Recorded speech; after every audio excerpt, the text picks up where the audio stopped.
bien-aimé, vous savez, il est important, on peut partir, hein, c'est bon. Alors, il est important de connaître son ennemi, nos ennemis. Amen. Alors, même dans l'art de la guerre, il est dit, mieux tu connais ton ennemi, mieux tu connais comment l'affronter. Est-ce que vous comprenez? Oui. C'est pour cela que vous allez vous rendre compte que quand une nation est en guerre même contre une autre nation, très souvent on envoie des espions. Pourquoi est-ce qu'on envoie des espions? C'est pour aller étudier, pour voir qui justement est notre ennemi. Quelles sont ses forces, quelles sont ses faiblesses. Alors tout ceci permet d'asseoir une stratégie visant à mieux le combattre. Alors ce matin, je voudrais que l'on parle, je ne sais pas, peut-être de la démonologie, peut-être le terme démonologie, l'étude de Satan et de ses origines. Pour comprendre, ceci va nous permettre de savoir qui est le diable. Comment est-ce qu'il nous attaque? Quelles sont les armes qu'il utilise? Alors, connaissant qui il est, connaissant les armes qu'il utilise pour attaquer, alors ceci nous permet de savoir comment contrer ou alors contrecarrer ces armes. C'est très important. Alors, dans Jean, au chapitre 10, le verset 10, Jean chapitre 10, le verset 10, la Bible dit, mais le voleur vient voler, détruire et tuer. Mais Jésus est venu donner la vie aux hommes pour que les hommes aient la vie et qu'ils reçoivent cette vie en abondance. Alors, le voleur vient pour voler, ça c'est un, détruire deux et trois, tuer. Le voleur ici, c'est le diable. Amen. Le voleur, c'est le diable. La Bible nous fait comprendre que lorsque le diable vient dans une vie, lorsque le diable vient, ou alors lorsque le diable s'installe quelque part, ce n'est pas pour faire du bien, ce n'est pas pour faire du bien. Lorsqu'il vient, c'est pour voler. Combien de vies ont été volées? Combien de choses ont été volées? Combien de bénédictions ont été volées? Il y a beaucoup de gens qui ne jouissent pas pleinement de la bénédiction que Dieu avait préparée pour eux. Pourquoi? Parce que le diable s'en est embarré, parce que le diable a volé. La Bible dit il vient voler. Le diable a volé la santé de plusieurs. Plusieurs sont malades parce que le diable les a soumis sous le joug de la maladie. Je vous enseigne ici qu'il existe des maladies spirituelles. Alors les maladies spirituelles sont les maladies causées par des démons. Ça veut dire qu'il y a un esprit en vous qui vous rend malade. Il y a plusieurs cas dans la Bible. Il y a des personnes qui étaient atteintes des esprits de cécité. C'est-à-dire qu'il avait un esprit qui le rendait aveugle. On a appliqué tout genre de traitement à l'hôpital, mais la personne, ça n'a pas marché. Et la personne a été déclarée aveugle. Mais quand Jésus a aperçu la personne, Jésus a détecté en la personne un esprit de cécité. Un esprit qui le rendait aveugle. Et quand Jésus a chassé l'esprit, en même temps, la personne pouvait voir. Nous pouvons voir plusieurs autres cas, des sourds, des personnes qui ne parvenaient pas à parler, parce que c'était possédé par un esprit qui avait tenu leur corde vocale en captivité. Nous voyons également cette femme qui souffrait pendant 18 ans. Elle était coupée, elle était atteinte d'une courbature, des douleurs au dos. Et la Bible dit que c'était un esprit qui, n'est-ce pas, rendait cette femme ainsi. À l'hôpital, on a pu diagnostiquer et donner certainement un nom scientifique à ce mal. Mais quand Jésus a vu cette femme qui était malade depuis 18 ans, Jésus a vu la cause qui était l'esprit. Et aussi, tant qu'il a chassé l'esprit d'infirmité, la femme fut guérie. Alors, comprenez donc ceci. Aussi longtemps qu'un problème est spirituel, il ne peut être résolu que spirituellement. Vous ne pouvez pas apporter une solution naturelle, une solution physique, une solution médicale à un problème spirituel. Ça ne marchera jamais. Ça ne marchera jamais. Et il y a des maladies qui sont d'origine spirituelle. La Bible dit, la malédiction se transmet de génération en génération. Parce que la Bible dit, le péché du père est puni sur l'enfant de la première génération jusqu'à la troisième génération. Est-ce que vous comprenez? Ça veut dire quoi? Ça veut dire que il y a certaines choses qui nous arrivent. Pas parce que nous avons fait quelque chose pour mériter cela, mais à cause des malédictions que nous avons héritées de nos parents. Est-ce que vous comprenez? Vous allez voir certains gens, dans certaines familles, il y a des malédictions de mort prématurée. C'est-à-dire certains gens meurent à la fleur de l'âge.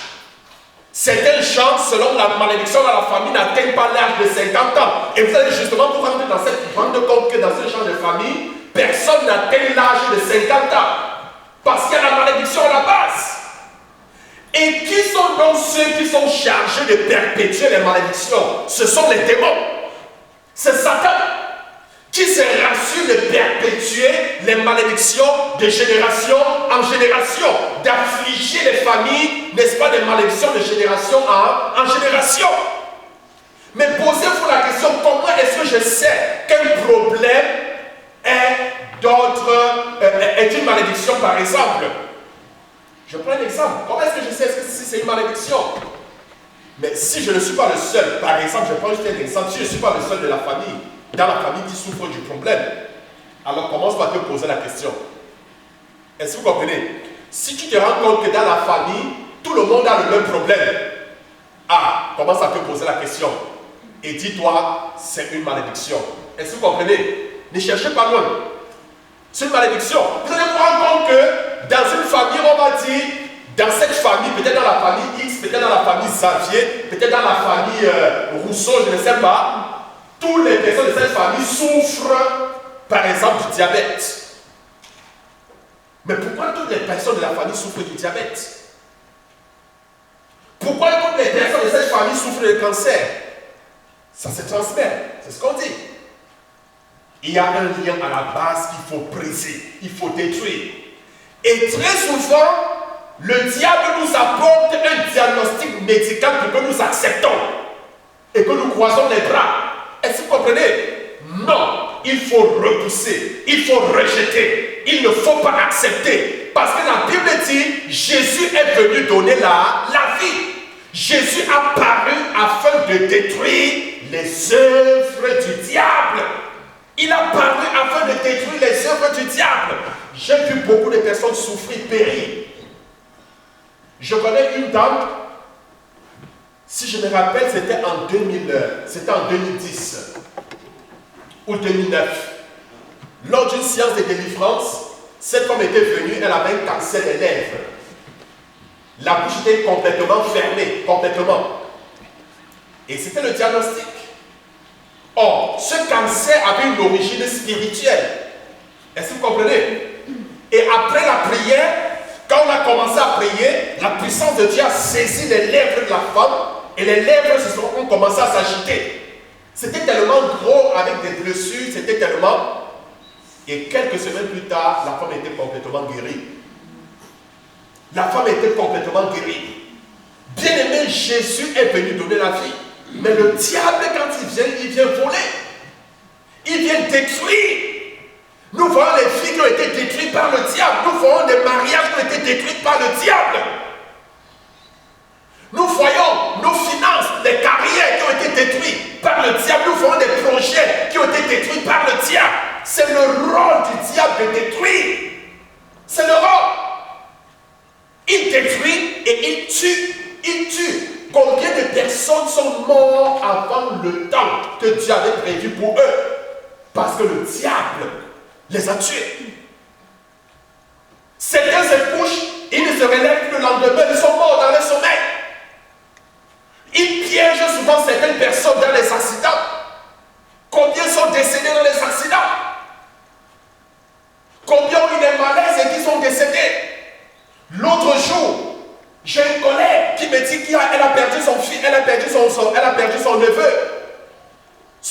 24 ans. Vous savez comment il est mort?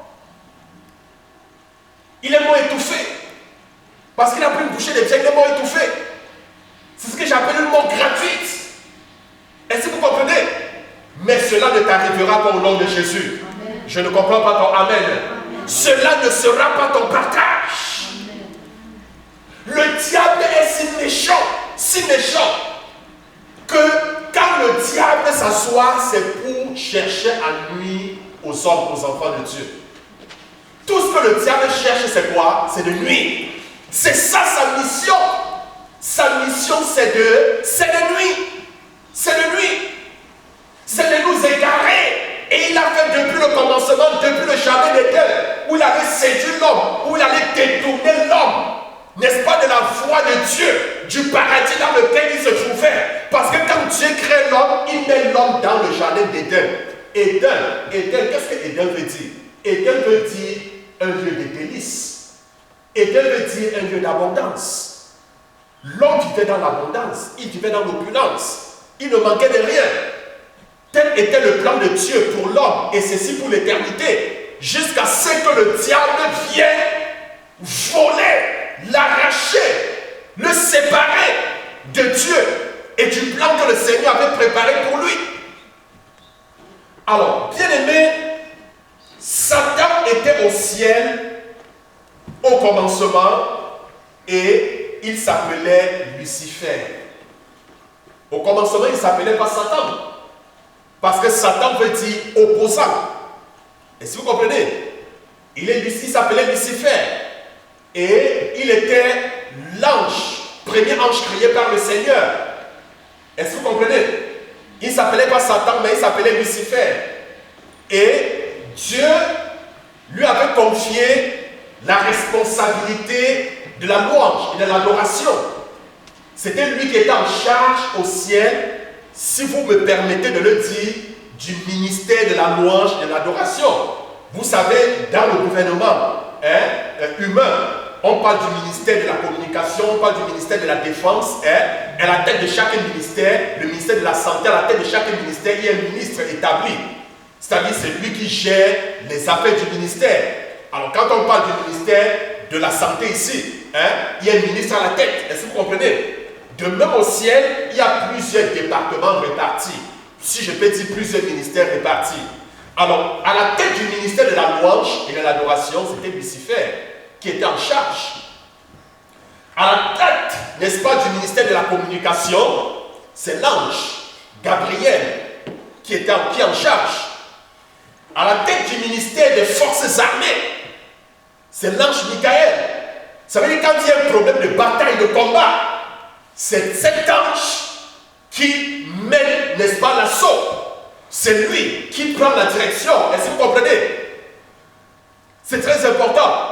Donc, souvent même, quand nous sommes engagés dans le combat spirituel, vous savez, la Bible dit, les anges sont des esprits au service des saints. Est-ce que vous savez cela? Les anges aident les enfants de Dieu, les saints, à accomplir la mission de Dieu pour leur destinée. Donc, les anges sont à notre service. Donc, souvent dans le combat spirituel, les anges viennent au secours. Est-ce que vous comprenez? Quand c'est un problème concernant la bataille, la guerre, vous allez voir l'ange Michael va débarquer avec ses troupes. Quand c'est un problème souvent de révélation d'un message, l'ange Gabriel peut s'en charger. Donc, bien aimé, au commencement, il s'appelait Lucifer. Nous pouvons voir ceci dans Ézéchiel chapitre 28, le verset 1 au verset 19. Ézéchiel chapitre 28, verset 1 au verset 19.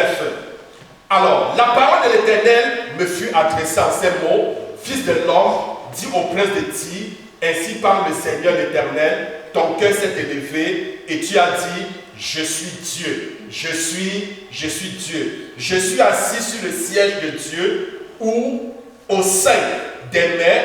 Toi, tu es homme et non Dieu et tu prends ta volonté pour la volonté de Dieu. Voici, tu es plus sage que Daniel, rien de secret n'est caché pour toi. Par ta sagesse et par ton intelligence, tu t'es acquis des richesses, tu as amassé de l'or et de l'argent dans tes trésors. Par ta grande sagesse et par ton commerce, tu as accru tes richesses, et par tes richesses, ton cœur s'est élevé. C'est pourquoi ainsi parle le Seigneur, l'Éternel, parce que tu prends ta volonté pour la volonté de Dieu. Voici, je ferai venir contre toi des étrangers, les plus violents d'entre les peuples. Ils tireront l'épée contre ton éclatante, notant pour moi sagesse, et ils souilleront ta beauté. Ils te précipiteront dans la fosse, et tu mourras comme ceux qui tombent percés de coups au milieu des mers.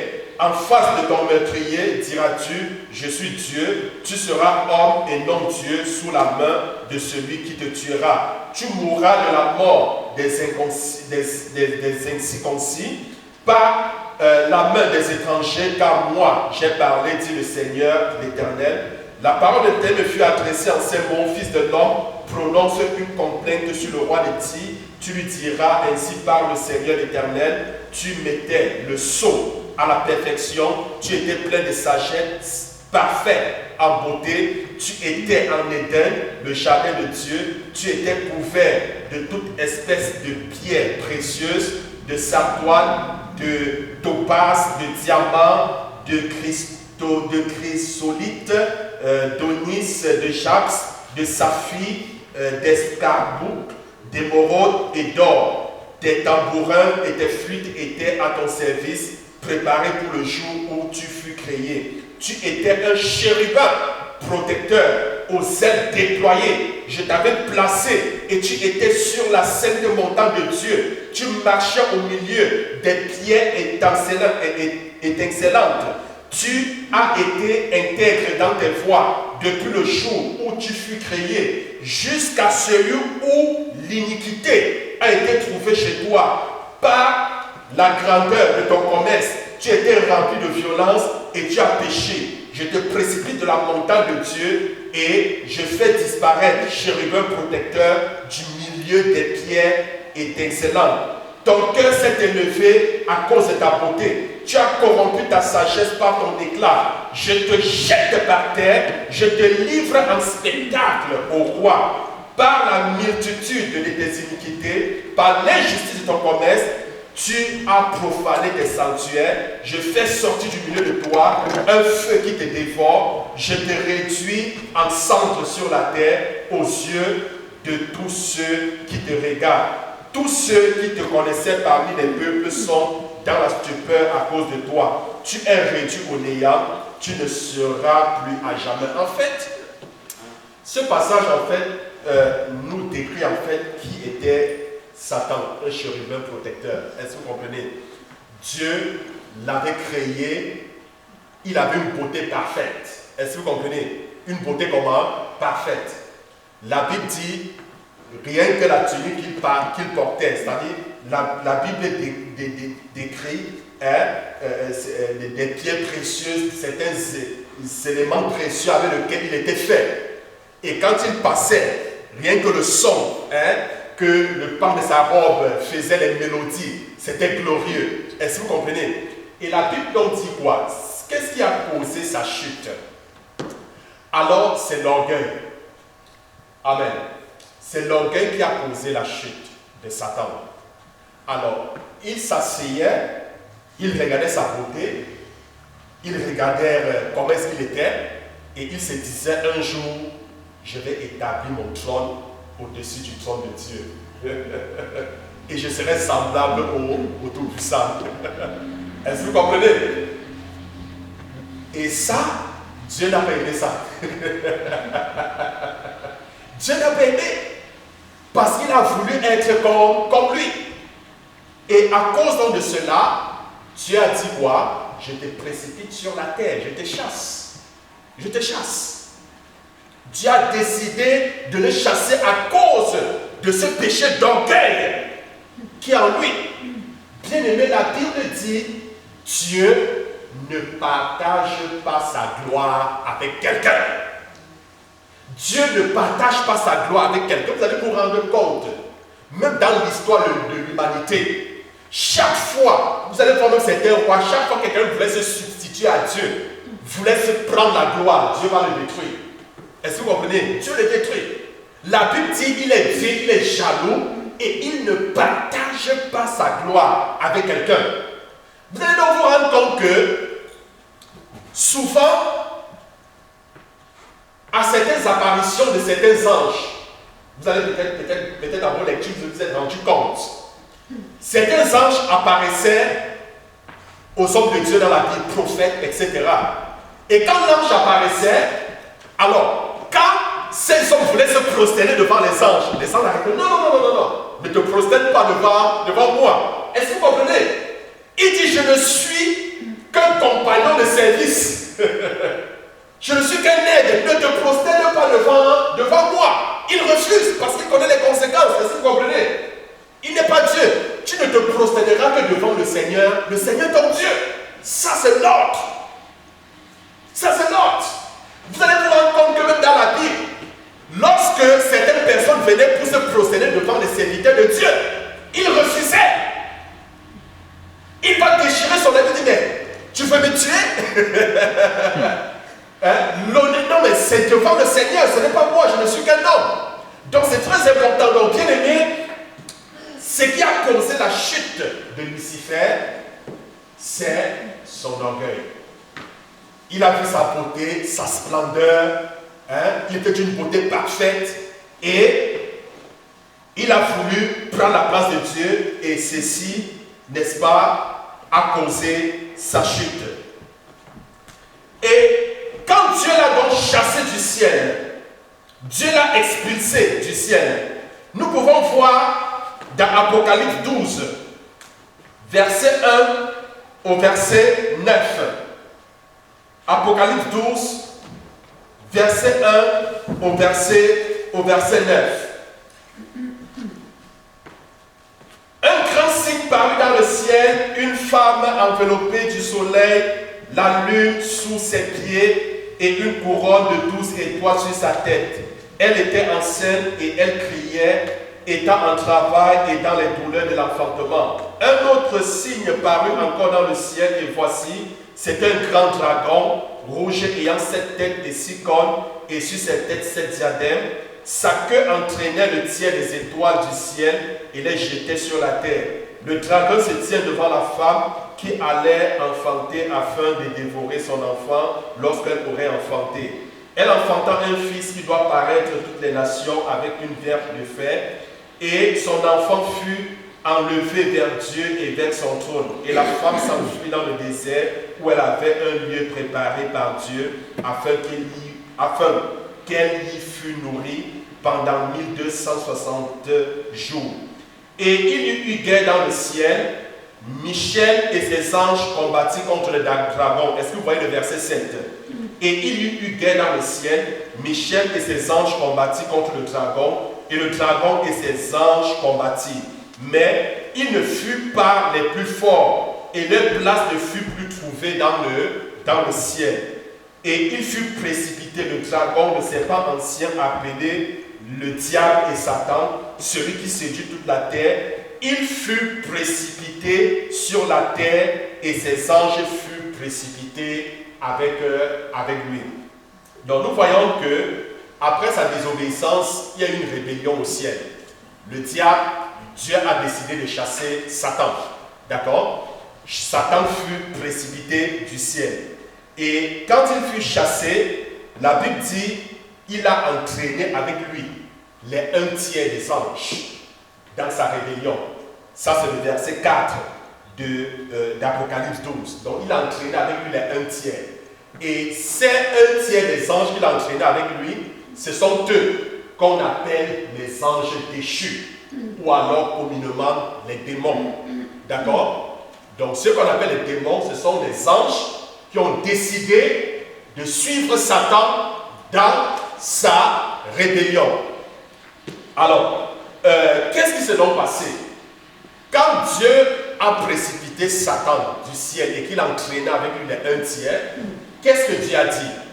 Dieu a dit qu'il n'y aura point de pardon pour Satan et les anges qui l'ont suivi. Est-ce que vous comprenez? Dieu a dit quoi? Qu'il n'y aura point de pardon. Ça veut dire quoi? Ça veut dire que le diable aujourd'hui n'a pas la possibilité de se repentir. Il n'a pas la possibilité. Moi je pense, je dis bien je pense, c'est ce que je pense, que si le diable un seul instant avait la possibilité de se repentir, je ne pense pas qu'il hésiterait. Est-ce que vous comprenez? Parce que son sort a été scellé le jour où il a décidé de désobéir. Vous croyez que le diable nous aime? Hein? Non. Non. Dieu, lui, nous pardonne. Si nous péchons 1000 fois et 1000 fois nous venons demander à Dieu pardon, le Seigneur fait comment? Il nous pardonne. Quel amour le Seigneur a envers nous. Et j'ai lu Genèse à Apocalypse. J'ai vu les créatures que Dieu a créées. Et parmi toutes ces créatures, aucune d'elles n'a été faite à l'image de Dieu et à la ressemblance de Dieu. La seule créature faite à l'image et à la ressemblance de Dieu, c'est l'homme. Je dirais, l'homme en quelque sorte est le génie de Dieu. L'homme est quoi? Le génie de Dieu. Le génie de Dieu. Dieu accorde une importance capitale à l'homme. Une très grande importance. Une très grande importance. Une très très grande importance. Si le diable n'était pas venu séduire l'homme et l'arracher du plan de Dieu pour sa destinée, pour l'éternité, l'humanité ne devait jamais connaître la maladie. L'humanité ne devait jamais connaître la souffrance. Le diable est responsable de tout ce qui se passe. Est-ce que vous comprenez? Il est responsable. Souvent même, nous-mêmes nous commettons des péchés, je pense que le diable va s'asseoir, il va croiser les bras. Il va dire, moi-même Lucifer, ce genre de péché, moi je ne commets pas ce genre de péché. Est-ce que vous comprenez? Mais malgré nos crimes, malgré nos erreurs, malgré nos fautes, Dieu, lui, nous pardonne. Il nous accepte. Et ça, le diable n'est pas content. Et quand le diable a été chassé du ciel, Dieu a préparé l'enfer pour lui et les démons qui l'ont suivi. L'enfer n'a pas été préparé pour l'homme. L'enfer n'a pas été destiné pour l'homme.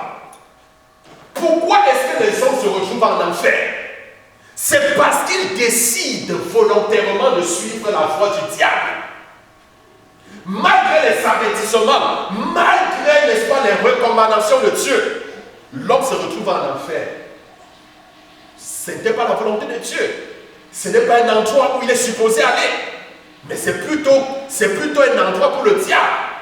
Et la Bible dit quoi? La Bible dit que le diable est descendu parmi nous avec une rage, avec une colère.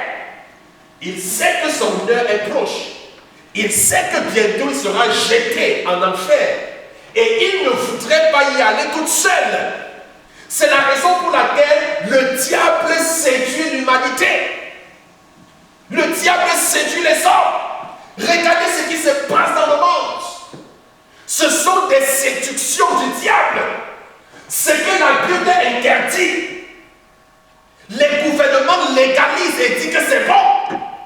Est-ce que vous comprenez cela? C'est la séduction du diable. Parce qu'il ne veut pas aller en enfer toute seule. À qui obéir? Vaut-il mieux obéir à Dieu que d'obéir aux hommes? C'est très important. Le diable est au milieu de nous avec une sainte colère. Pas une sainte colère. Ah, excusez-moi du terme. Comment est-ce qu'il peut avoir une sainte colère? Mais voyons. Amen. Non, il est avec nous, il est enragé. Est-ce que vous comprenez? Et la Bible dit, il rôde autour de nous comme un lion rugissant, cherchant qui il dévorera. Voilà donc comment est-ce que le diable, la Bible qualifie le diable. Vous savez, lorsque le lion a sa proie, a une proie en vue, il ne lâche pas sa proie. Est-ce que vous comprenez? Et ainsi la Bible nous met en garde en nous disant que notre ennemi, le diable, rôde comme un lion. Il rôde, même quand nous le chassons. S'il était à 5 mètres, quand nous le chassons, qu'est-ce qu'il fait? Il s'en va à 30 mètres, il s'en va à 100 mètres, mais il continue à rôder. Ça veut dire que notre vie sur terre est un combat perpétuel, est un combat de tous les jours. Nous devons le combattre tous les jours. Parce qu'il est là, que nous le voulons ou pas. Il nous fera toujours la guerre. Et la Bible dit, ils vous feront la guerre. Ils vous feront toujours la guerre, mais ils ne vous vaincront pas. Ce qui est rassurant, c'est que le diable va nous faire la guerre, mais il ne nous vaincra pas. Vous savez pourquoi? Parce que Jésus l'a vaincu. Et la victoire, il nous a donné la victoire. Nous avons la victoire sur le diable, sur les démons. Gloire à Dieu. Alors, bien aimé, le gouvernement, le diable gouverne le système de ce monde en tant que le Dieu de ces siècles. C'est ce que la Bible dit. Dans 2 Corinthiens 4, le verset 4, la Bible le décrit comme étant le Dieu avec petit d de ce siècle. Mais c'est le diable qui... Regardez partout. Regardez l'obscurité dans le monde, dans l'humanité. Ouvrez les yeux, regardez ce qui se passe autour de vous. On dirait que les choses vont de mal en pire. On dirait que le péché ne fait que croître du jour au lendemain. Il y a des choses qui se passent aujourd'hui. Il y a de cela 50 ans, c'était des abominations. 30 ans, ça ne se faisait pas. Vous comprenez avec moi? Et qui aujourd'hui, on trouve ça normal. On trouve normal sans aller dans les détails. Vous et moi, nous le connaissons. Qui aujourd'hui, c'est tout à fait normal. C'est le diable qui est en action. Ne nous laissons pas séduire. Ne nous laissons pas entraîner dans ses voies afin de recevoir le même sort que lui. Il a une autorité spirituelle et une hiérarchie. Est-ce que vous comprenez? Le diable a une autorité spirituelle. Il a une hiérarchie. Le diable peut accomplir aussi des miracles. Est-ce que vous comprenez? Oui, le diable peut accomplir des miracles. C'est la raison pour laquelle la Bible nous met en garde contre les guérisons occultes. Ceux, par exemple, qui partent chez des défunts. Est-ce que vous comprenez? Ceux qui invoquent des esprits, ainsi de suite. Mais ils peuvent accomplir, tu peux venir avec un problème, ils apportent la solution. Mais c'est une solution occulte et la Bible nous met en garde. Est-ce que vous comprenez? Parce que là, tu te mets en lien avec les esprits. Il enlève le problème, mais il te donne un autre problème. Parce que le diable ne fait rien pour rien. Est-ce que vous comprenez? Oui, oui. Il enlève un problème, mais il te donne un problème qui va te tenir, un problème pire que celui qu'il a résolu. C'est comme ça. Il te maintient en captivité. Nous avons en Afrique ce qu'on appelle des marabouts. Des marabouts. Certains qui se font passer pour des marabouts traitants, des marabouts qui peuvent guérir. Mais il y a des gens qui viennent avec des problèmes, ils apportent la guérison. Est-ce que vous comprenez? Mais est-ce que cette guérison vient de Dieu? Non. Elle ne vient pas de Dieu. Elle ne vient pas de Dieu. Vous arrivez, ils peuvent vous dire des choses, de la voyance. Mais ce sont des esprits de divination. Ça ne vient pas de Dieu. Faites attention. Faites très attention. Parce qu'il y en a encore qui consultent les défunts pour savoir l'avenir. Il y en a encore qui font recours à l'horoscope. Il y a certains encore chrétiens. Quand ils se lèvent le matin, ils suivent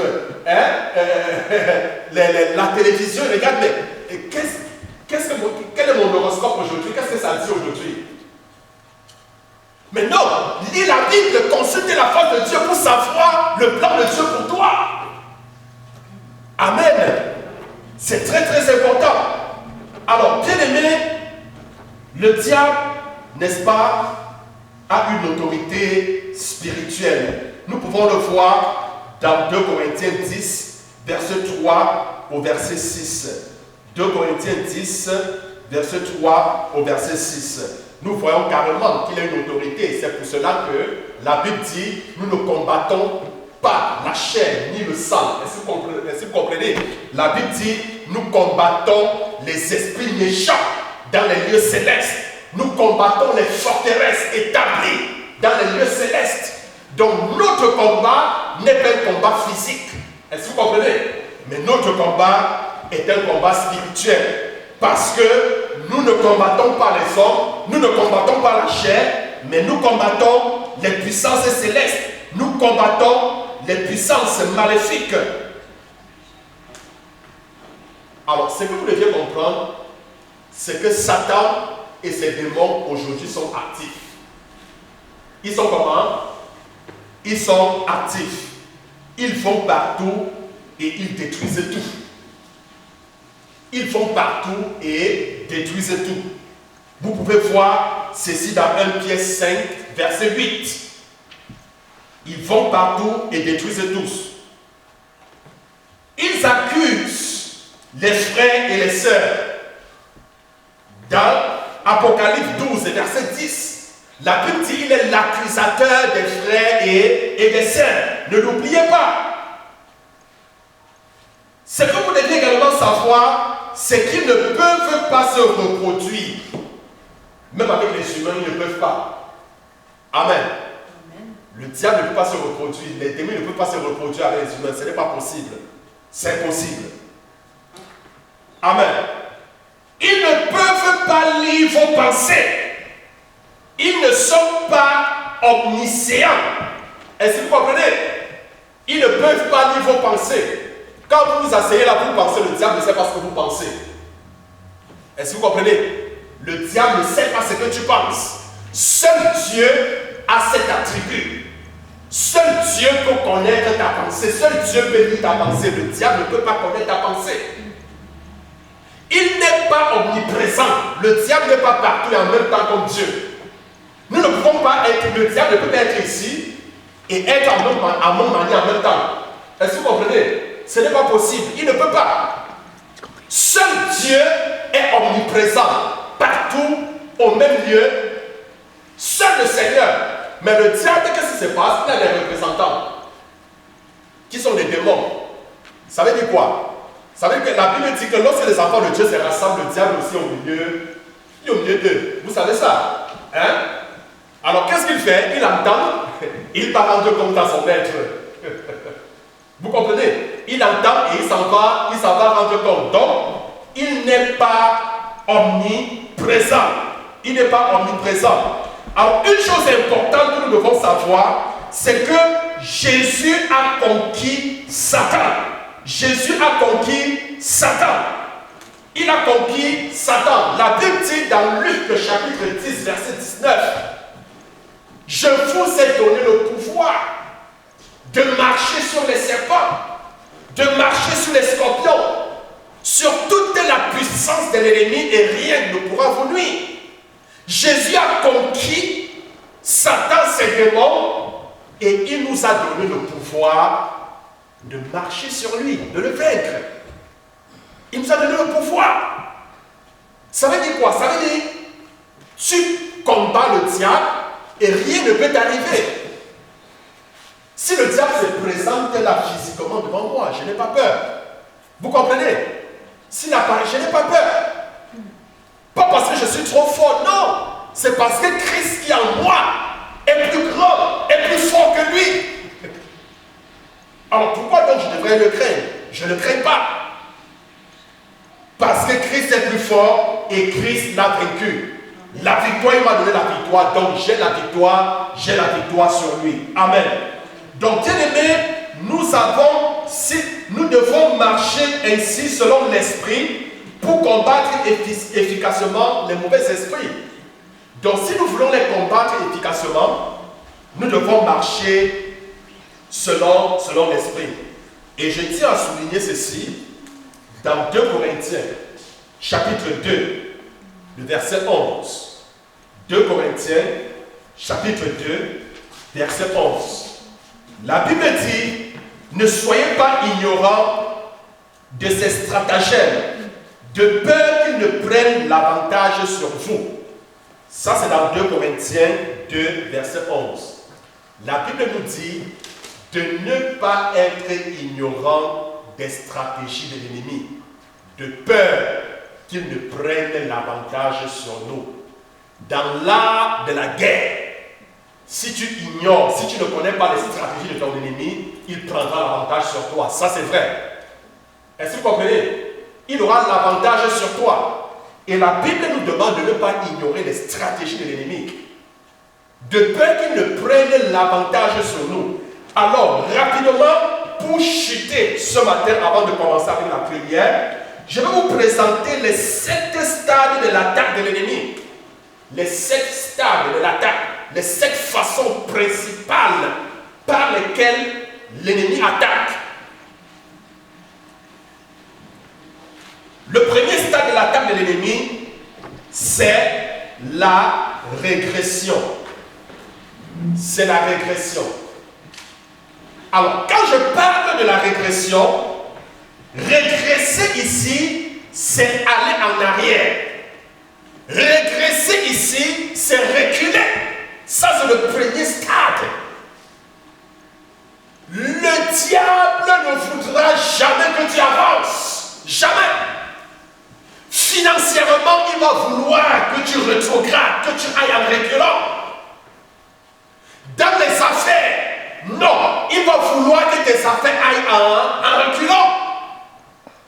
Il va toujours vouloir que tes choses aillent en reculant, que même tes relations vont en reculant. Les relations avec les collègues, les amis, ça ne marche pas. Au lieu que ça avance, mais ça va plutôt en reculant. Ça, c'est la première étape, la régression.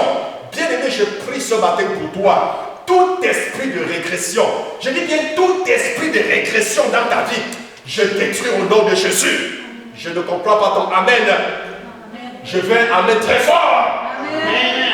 Quel que soit l'esprit de régression, c'est-à-dire cette force, cette puissance, cette attaque de l'ennemi qui te tire toujours en arrière, tu n'avances pas, tu t'es forcé d'avancer dans tes projets, tu t'es forcé d'avancer dans ta carrière, tu t'es forcé d'avancer dans tes activités, mais il y a comme quelque chose qui te tire toujours en arrière. Bien aimé, c'est une forteresse, c'est une puissance, mais elle prend fin ce matin dans ta vie au nom de Jésus. Amen. La deuxième attaque de l'ennemi, c'est la répression. C'est la répression. La répression. Alors, quand je parle de répression,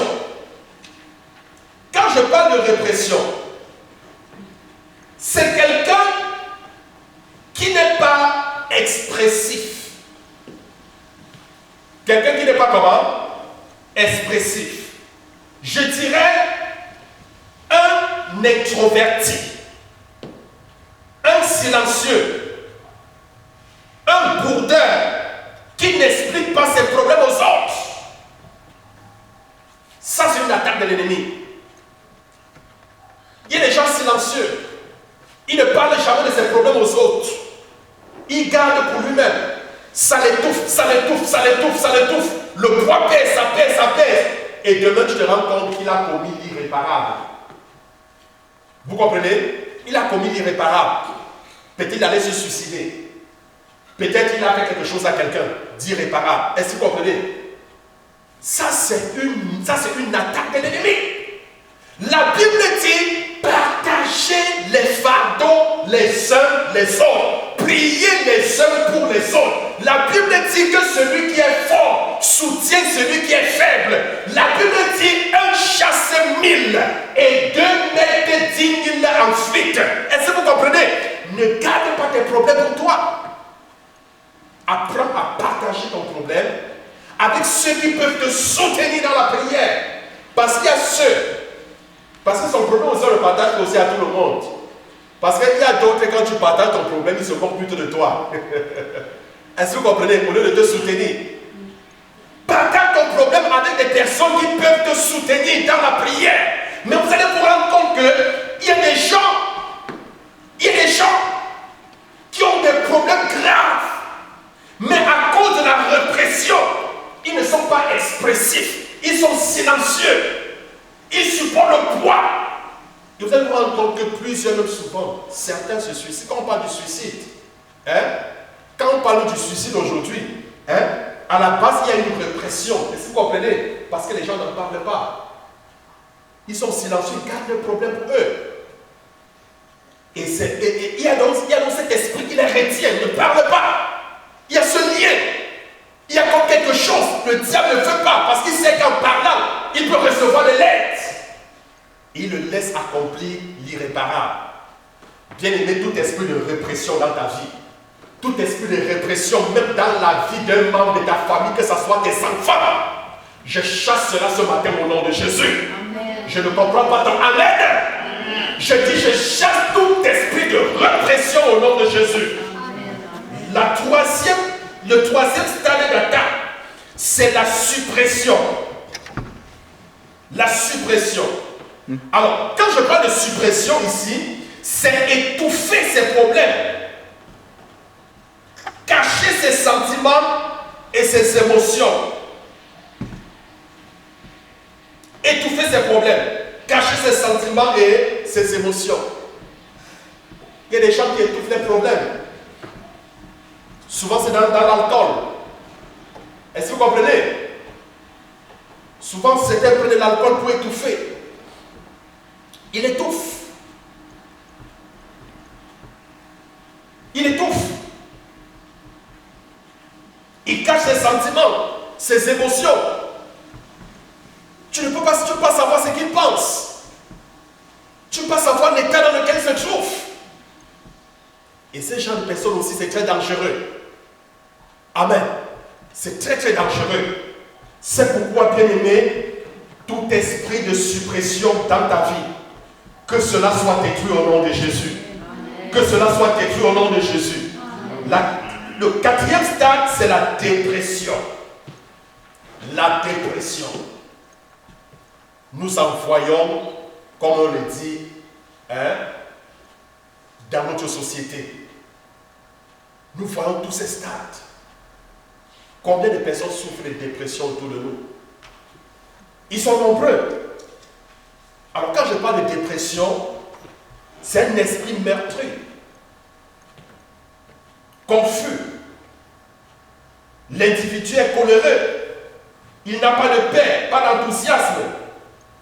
Son regard est toujours baissé. Il n'a plus l'envie de quoi que ce soit. Même la vie, il n'a plus le goût à la vie. Il ne sent plus l'énergie à quoi que ce soit. Est-ce que vous comprenez? C'est une attaque de l'ennemi. C'est une attaque. Souvent même plusieurs sont médicamentés. Et souvent même ça persiste. Mais bien aimé, tout esprit de dépression dans ta vie, je chasse au nom de Jésus. Je dis, je chasse au nom de Jésus. Le diable ne doit pas te maintenir dans la dépression. Non. Aie la joie de vivre en toi. Aie la joie de l'Éternel en toi. Quand nous voyons les fruits de l'esprit, la Bible dit il y a la joie. Et la joie de l'Éternel est ma force. La joie de l'Éternel est notre soutien et notre forteresse.